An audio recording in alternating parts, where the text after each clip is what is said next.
Bilang nurse dito sa Germany, ano yung mga struggles, ano yung mga nami-meet mo na mga challenges dito sa abroad? Marami. Gusto mo isa-isahin natin? Sige. Yeah. Okay, number one, yung mga tao dito, masasabi natin na magkaiba sa nakagisnan natin na bansa, kagaya ng Dubai, kasi galing ako ng Dubai, at saka Pilipinas. Minsan mapag-isa ka na lang dito, hindi mo alam kung saan ka pupunta. Buti na lang, may mga Filipino community dito, kagaya sa simbahan, o mga nakikilala mo lang kung saan-saan na mga Filipino, kagaya ni Jonabel na nakilala ko sa wash salon, sa laundry. Ayun, tapos minsan nakaka-depress din kasi nakikita mo yung mga tao dito na napag-isa, parang na-adapt mo na din siya, kaso kailangan mong lumaban.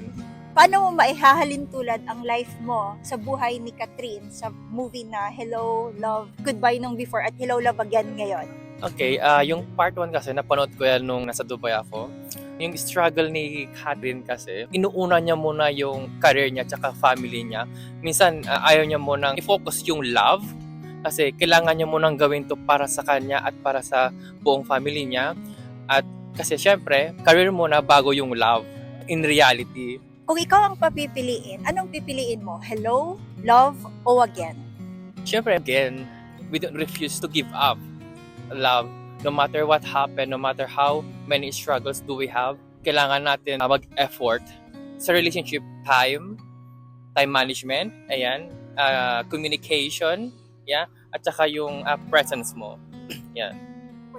Importante yun. Yeah.